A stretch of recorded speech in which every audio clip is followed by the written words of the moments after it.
Neraca adalah laporan keuangan yang menyajikan posisi keuangan pada suatu perusahaan pada tanggal tertentu, bukan seperti satu periode seperti laporan laba rugi. Tujuan penyusunan neraca adalah untuk memberikan informasi yang komprehensif mengenai posisi keuangan perusahaan pada suatu tanggal tertentu.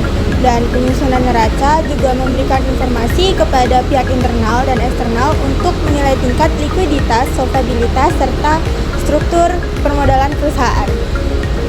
Setelah itu terdapat struktur umum neraca. Secara umum neraca terdiri atas 3 unsur. Yang pertama aset, yang kedua liabilitas, yang ketiga ekuitas. Ketiga unsur ini saling berhubungan dan harus memiliki persamaan dasar akuntansi, yaitu aset sama dengan liabilitas plus ekuitas.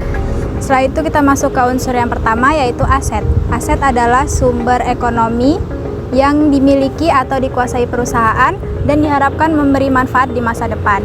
Aset dikelompokkan menjadi 2. Yang pertama, aset lancar, yaitu aset yang dapat dicairkan dalam waktu 1 tahun seperti kas, piutang usaha, dan persediaan. Yang kedua, ada aset tidak lancar, yaitu aset yang dapat digunakan dalam waktu jangka panjang seperti peralatan, kendaraan, dan bangunan. Selanjutnya ada liabilitas. Liabilitas adalah kewajiban perusahaan kepada pihak lain yang timbul dari transaksi di masa lalu dan harus selesaikan di masa depan. Liabilitas dibagi menjadi 2 bagian. Yang pertama ada liabilitas jangka pendek, itu seperti utang beban atau utang usaha. Yang kedua ada liabilitas jangka panjang, seperti utang bank jangka panjang atau obligasi. Jadi, ekuitas itu adalah hak pemilik atas aset perusahaan setelah dikurangi liabilitas. Ekuitas itu biasanya terdiri dari modal yang disetorkan oleh pemilik dan juga laba ditahan. Laba ditahan itu apa sih?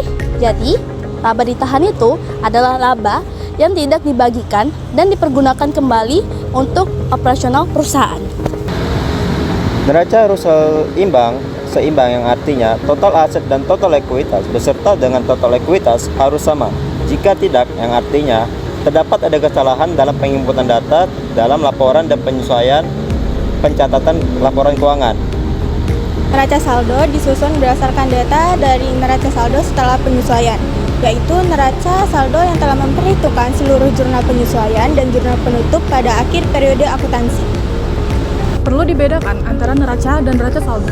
Neraca saldo adalah daftar saldo akun yang digunakan untuk keperluan pengecekan pencatatan. Sedangkan neraca adalah laporan keuangan resmi yang menunjukkan posisi keuangan perusahaan.